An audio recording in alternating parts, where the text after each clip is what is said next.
Ladies and gentlemen, let's get into the video. We have news concerning the Xbox One, and the fact is going to be indeed Kinectless. Or more to the point, from the 9th of June, all markets where the Xbox One is now sold will be able to purchase an Xbox One without Kinect. So that's going to cost you $399 US or £349. To reiterate, this is without Kinect. You will be able to buy Kinect, however, separately from the fall. So obviously there are going to be some applications and stuff that aren't going to work, but you can, however, still do most things. You can still do things such as game invites, you'll still be able to watch TV and stuff, but obviously you won't be able to do the hand gestures. So the thing is, if you want to buy a separate Kinect, you will be able to later on during the year. Oh dear. So, in addition to that, it's been confirmed that Microsoft will allow users to access certain apps, for example, Machinima, Twitch, Netflix, and so on and so forth, without the requirement of Xbox Live Gold. In addition to that, games with Gold will also be heading to the Xbox One in, you guessed it, June. So this means that you're going to start getting subscription-based free games, starting with Max, The Curse of the Brotherhood, as well as Halo, Spartan Assault. And of course, the Xbox One Gold subscription will as well work with the Xbox 360 and vice versa. In addition to that, deals with Gold will also launch with the Xbox One in June, of course. So if you're a Gold subscriber, that means you're going to get cheaper titles. For example, Forza Motorsports 5, Rise Son of Rome, and so on are going to be discounted in June.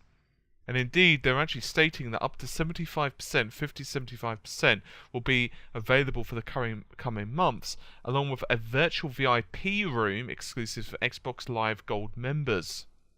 So I'm going to level with you guys. I actually screwed up recording the video like 2 or 3 times at the start, simply because I was so kind of excited with the prospect. It's not a surprise. Microsoft are going to get bashed at this, and despite the fact that I did say, the U-turn and stuff like that, I've said all along, people want this. The Kinectless system is just an amazing piece of news, and all I can say is thank goodness. It actually means that we're going to be getting a much cheaper version of the console comparatively. It means that the price is no longer going to be the differentiating factor between the PlayStation 4 and the Xbox One. And also, those who really don't want the Kinect, those who cannot be bothered with the Kinect, don't have to worry about the Kinect. It also, of course, means that those who are really, really worried about the privacy and all that jazz of the Kinect don't have to pay for something they're not going to basically be using. And obviously, Microsoft kept on telling us, we've got no plans, but we all knew it was going to happen. I've got to say, though, in regards to the application thing, for example, being able to watch Netflix without Xbox Live Gold, I don't feel grateful for that, I must say. I've been reading some comments on forums and just generally kind of looking at chatting among my friends, and people are actually really grateful about this. I don't understand that logic. It's an application, and Netflix are the ones that are really putting all the hard work into this.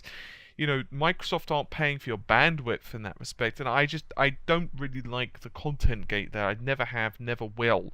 And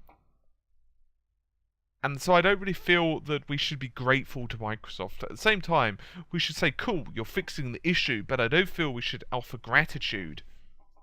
To me, it's just never made sense. It's like, you can view that thing on your phone, you could view that thing on, I don't know, your web browser on your PC, for example. No fuss, no muss.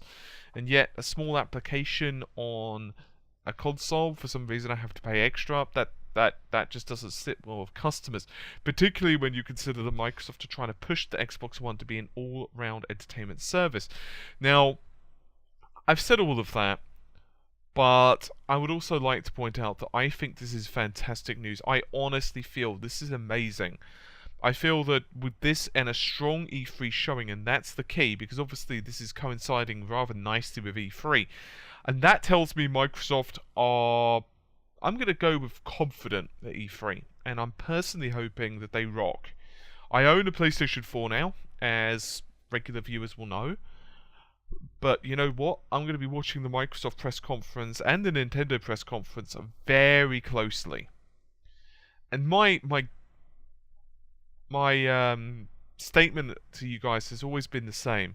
If the console looks good, if I feel that yes, there's a justification to buy it, I will buy it. And personally speaking, I for one welcome a multi-console fight. I don't want a situation where it's just PlayStation. And I don't think anyone really wants that either, who are really thinking about things. So, to me, this is amazing. It means that people are going to be able to jump in. Yeah, you see what I did there? To the Xbox One, much cheaper. They're going to be able to do so without needing to worry about paying for Live and so on. Not really a big deal. I think most people do have Live, but at the same time, a lot of people don't. For example, if you're not interested in multiplayer gaming, it's conceivable that you're not going to buy Gold. So there is that. Regardless, I'm really happy about this, as you could probably tell. Let me know your thoughts and opinions. For me, I think it's fantastic, and I feel they should have done it earlier. I think they should have done it at the sodding beginning, to be honest, but obviously they didn't. And I'm not going to criticize them for things they haven't done up until now, because, you know, they've obviously learned from the mistakes, blah, blah, blah. So let's just stay on message, stay focused. They're doing it.